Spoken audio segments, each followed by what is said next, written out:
Yeah, Kira, this just came down just a few hours ago, and people here at the picket lines in Lansing tell me they're pretty excited about efforts being made. Sherry and Siobhan, while conflict is going on halfway across the globe in Gaza, it's having a ripple effect right here in East Lansing. This is actually still a pretty active scene here. Police officers behind me are putting up fresh tape on both sides of the building, and they're inside looking around and investigating. Now, according to Lansing Township police officers, this all occurred around 6 a.m. this morning. You know, Kira, we'll dive into that in a little bit, but first, I want to test out and see how accurate these radars actually are.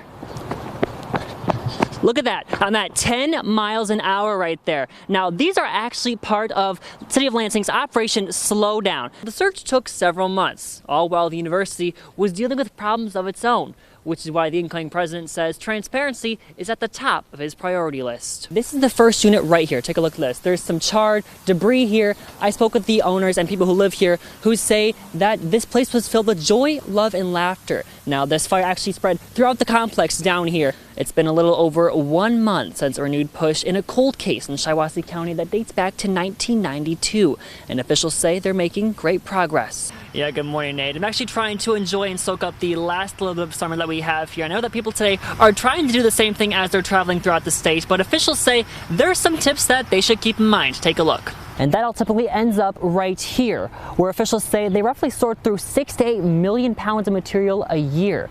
Now, officials don't have final numbers yet, but they say they just hope they can keep up with everyone's goal to go green. Well, people have been dealing with the weather all day long. There have been several crashes and slide-offs across the area, including a scary moment for an Ingham County deputy. We have team coverage of this winter storm for you, and we begin with McKoy Scribner, who's here for you live in Lansing with the very latest on the road conditions. Yes, and he has more for us tonight on what law enforcement is saying about traveling on days like today. McKoy. You know, Sherry and Siobhan, the snow from earlier has turned into rain, and when it's conditions like this outside, you hear it time and time again. Take it slow on the roads and use caution. Well, some people don't seem to get the hint.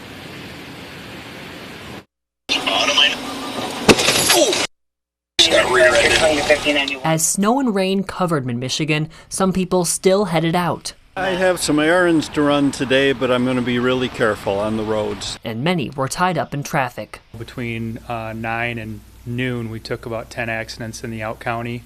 Several of those happened on the highway. For the last 3 days, they've been talking about today and kind of being the first accumulating snow of the year, so it shouldn't have been any secret. This included a crash on southbound US 127, where a semi collided with a van that closed the freeway for a little over 2 hours.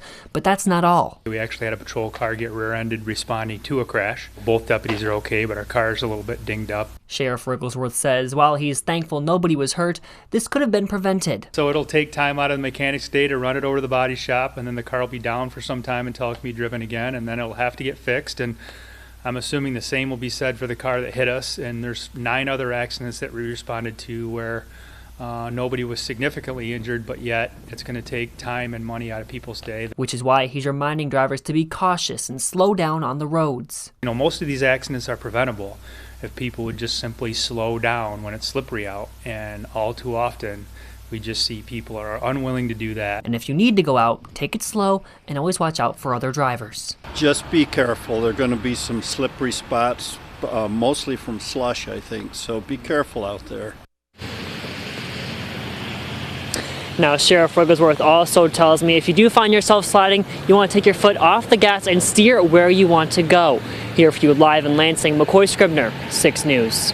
More than 97,000 of these tickets right here were handed out by MSU's parking enforcement last year, and students tell me they all have similar feelings about the group. It's definitely difficult when you're trying to get to classes. There's very few parking spaces. It's definitely stressful. I wish there was definitely more places to park. It's so difficult to find a spot that's actually going to end up working.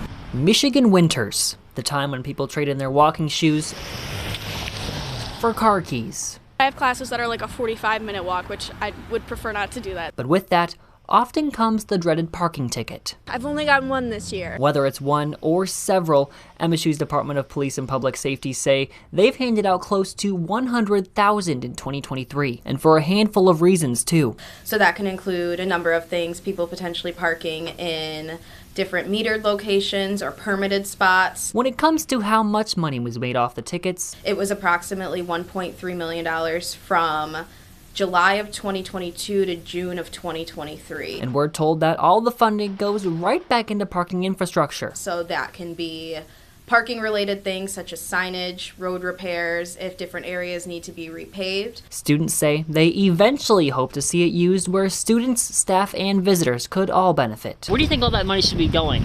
I mean, I hope to more like parking. And officials tell me if you do have any concerns about parking on campus, you're encouraged to contact them. You can find out how to do so on our website at WLNS.com. Here for you in East Lansing, McKoy Scribner, 6 News. It's just a bad dream that I want to wake up from. Rubble, debris, and memories are all that's left for families to sift through following an apartment fire in Ovid. It's our top story tonight at 6. Thanks for joining us. I'm Siobhan Klepfer. And I'm Sherry Jones. The fire happened yesterday evening at an apartment building on the 3000 block of South Hollister Road. And tonight, more than a handful of people are homeless. Yes, and some are also heartbroken at the loss of some of their pets. And that's not all. 3 firefighters were also injured battling the flames. 1 was sent to a hospital. Our McKoy Scribner has more on the devastating fire from those who lost everything in just a matter of minutes. McKoy? Sherry and Siobhan, it's a place Kyle Prue and his wife lived for the last 4 years. They even called it their little paradise. Well, today, Prue came back to grab what was left and take a look at what remained. To watch it go off in flames like that, like it did, it breaks my heart.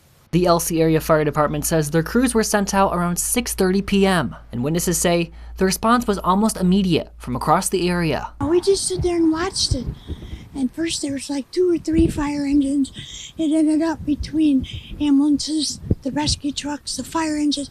There was over 15 vehicles lined up here. And they could only see one thing. You know, it was just smoke, black smoke. It affected all 4 units and 8 people who lived there. And Prue only had one thing on his mind, his animals. I seen the smoke rolling from Elsie, and that's a good 4 miles.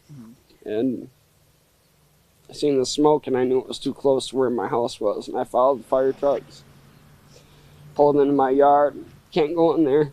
They're gone. They lost 8 animals in total, all who they hold close and dear to their hearts. I don't care about the clothes. I don't care about the material stuff. My dogs are in there and I still can't get them out yet. According to Prue, the fire department tried to do anything they could, but due to unsafe conditions, they had to evacuate. There was a man that was crawling, trying to get my dogs out of their cages. And he tried twice, but he couldn't get them out of there. And I appreciate you so much. I don't know your name, but thank you for trying. And there is a GoFundMe link to help with expenses, and that can be found on our Scene on 6 section at WLNS.com. As for the firefighters who are being treated, an official with the department says they're all in good condition after being released back to their families. Sherry and Siobhan.